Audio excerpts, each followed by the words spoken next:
Parshas Chukas begins with the Parah Aduma ceremony. The Parah Aduma was used when a person became in contact with a corpse, with a dead body.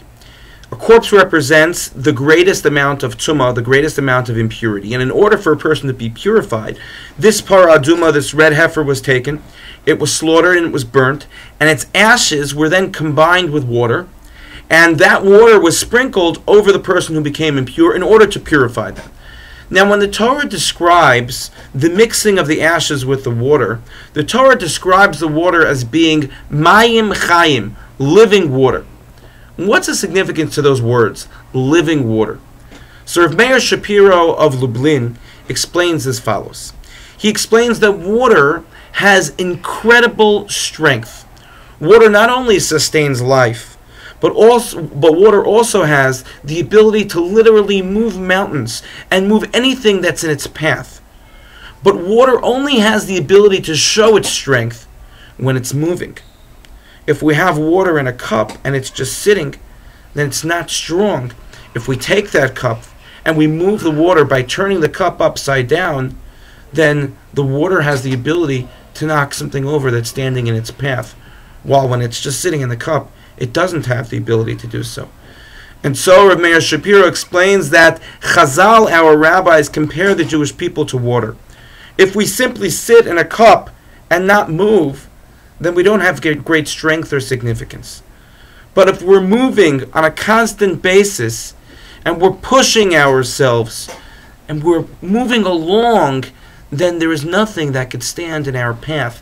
And when it comes to growth in life, the same is true.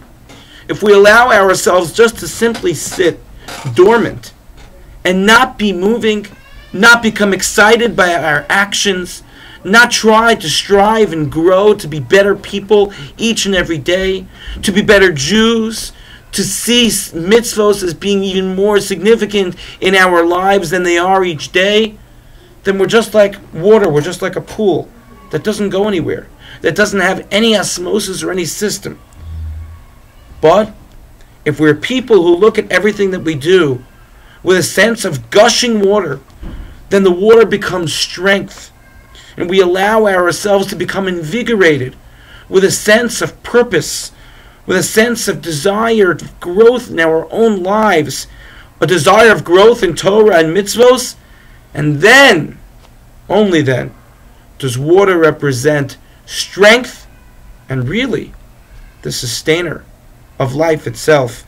That in itself is a distinction between life and death, and why water is used as mayim chayim, live water, in order to make a person ritually pure, to bring them from the depths of impurity of death, of dead people, just standing and lifeless, to be able to be people who are full of life, full of activity, and full of personal growth. May we be zocheh to heed this message and look at water differently than we do today. Look at water representing us, the sense of life, and our ability, our inner strength, our power to sustain ourselves on a regular basis.